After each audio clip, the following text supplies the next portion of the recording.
One device that I get asked about all the time, Shane, why didn't you review this? Are you going to review this? Are you ever going to talk about it? Is the Honor Magic V3. This device is absolutely astonishing in terms of hardware. For a long time, it has held the crown of being the thinnest book style foldable device, coming in at 4.35 millimeters when open. Now, of course, the Oppo Find N5 is set to very shortly apparently take that crown from them. But according to a post from Fixed Focus Digital, who is a somewhat well-known tech tipster over on Chinese social media website Weibo, the V4 is actually coming pretty darn soon, the end of May, if not early June.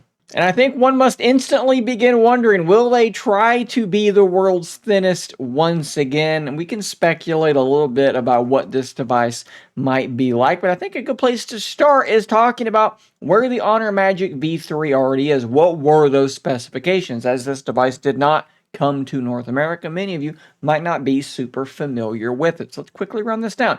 7.92-inch inner screen, a 6.43-inch cover display. So these are both pretty darn normal sizes, right? So basically an 8-inch inner screen, 6.5-inch cover screen. This is, Pixel Fold-ish territory. Snapdragon 8 Gen 3, so when it came out, that was the top-end chip as far as I can recall. 12 gigs of RAM, maybe we're going to see 16 gigs of RAM on the next one, as more and more devices do go that way. 5150 milliamp hour battery. Well, we have heard that they're testing something closer to 6,000 milliamp hours.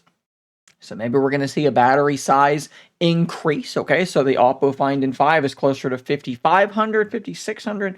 Yes, that's what it is, 5,600. So maybe they're going to try to jump up and compete with that as well. 66-watt wired charging, 50-watt wireless charging. I think both of those are absolutely outstanding. But of course, the Find N5 has 80-watt wired charging, which is absurd.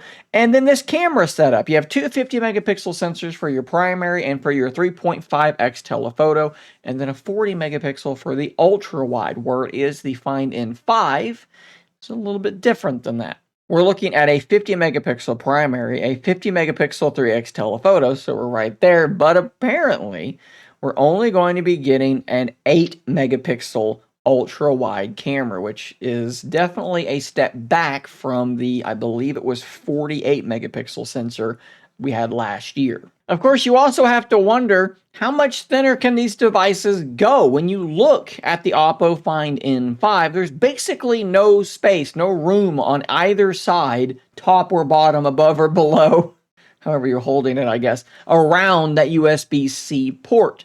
We've gotten to that point where the USB-C port is basically your bottleneck. So how much thinner can we really go without losing that USB-C port? At the same time, though, we do have to talk about the Huawei Mate X-T, the multi-fold device, which is now actually set to go global. It's only 3.6 millimeters, so it's clear that there is still some room to shrink things, which is absolutely insane. Will Honor with the Magic V4 push things even further beyond the Oppo Find N5? Hopefully we only have just a few months to wait until we can find out. And then if they go that route, they go even thinner, how big of a battery can they fit in there using some of this new battery technology? Can they truly get close to 6,000 milliamp hours? Will they have to sacrifice something in the camera department like Oppo has?